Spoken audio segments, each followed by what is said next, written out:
తల్లి బయట పని చేసుకుంటూ పిల్లని బయట పెట్టి ఉంచింది. పిల్లడు ఆడుకుంటూ రోడ్డు మీదకి వెళ్ళాడు. మొదటిసారి నిజానికి బిడ్డ రోడ్డు మీదకి వెళ్ళినప్పుడు చాలా స్పీడ్గా వ్యాన్ వస్తూ ఉంది. కుమారుడు రోడ్డు మీద ఆడుతున్నాడు. తల్లి తన పనులు తాను చేసుకుంటుంది. దగ్గరికి వచ్చి కుమారుడు దగ్గరికి వచ్చి వ్యాన్ ఆగింది. బ్రేక్ వేశాడు, ఆగింది. తల్లిని పిలిచి, ఏ అమ్మా, పిల్లలు చూసుకునేటువంటి బుద్ధి జ్ఞానం లేదా నీకు?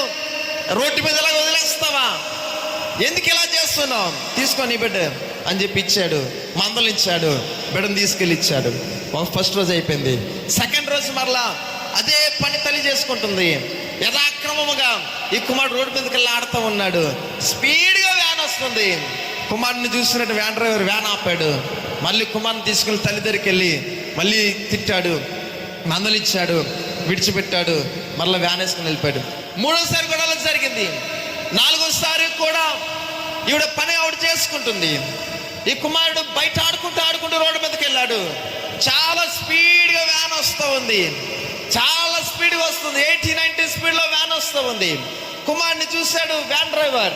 కుమారుడిని చూసి అంటున్నాడు, ఏ అమ్మా, కుమారుడిని తీసుకో. ఆవిడనుకుంటుంది, ప్రతిరోజు ఎలాగైతే వస్తున్నాడో ఈ రోజు కూడా అలాగే వచ్చిన కుమారుడిని బ్రేక్ వేసి తీసుకొని నాకు అప్పగిస్తాడు అనుకుంది. కానీ అసలు విషయం ఏంటంటే ఆ వ్యాన్కు బ్రేకులు లేవు.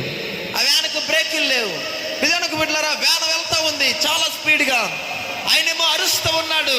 ఈవిడేమో వినబడట్లేదు, వినిపించుకోవట్లేదు. తీసుకొస్తాడు అనుకుంది. చాలా స్పీడ్గా వచ్చింది. వ్యాన్ కుమారుని గుద్దుకొని ఎక్కించి చంపేసి వెళ్ళిపోయింది. తర్వాత తల్లి కుమారుడు దగ్గరికి వెళ్ళి రోదన చేస్తూ ఉంది. కోర్టులో కేసు వేసింది. నిజానికి బిడ్డలారా, జడ్జిమెంట్ దగ్గర తీసుకెళ్లారు. అవతల బోల్లో వ్యాన్ డ్రైవరు, యువతల బోల్లోనేమో తల్లి ఉన్నది. ఇద్దరిని న్యాయవాది అడుగుతున్నాడు, ఏ అమ్మా ఎలా జరిగింది ఏంటంటే, ఆయన ఫస్ట్ వ్యాన్ డ్రైవర్ అడుగుతున్నాడు, ఏరా ఎందుకు అలా చేస్తావు అంటే, ఫస్ట్ ఎవరిని అడగాలి? ఆవిని అడిగిన తర్వాత నా దగ్గర రండి అన్నాడు.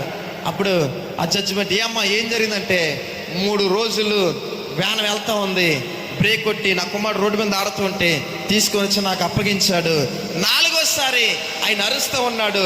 నాకు వినబడుతుంది, యథావిధిగా బ్రేకులు పడతాయి కదా, ఎలాగ తీసుకొస్తాడు కదా, ఎలాగ నాకు అప్పగిస్తాడు కదా అని చెప్పి విన్నా సరే నేనేం పట్టించుకోలేదు.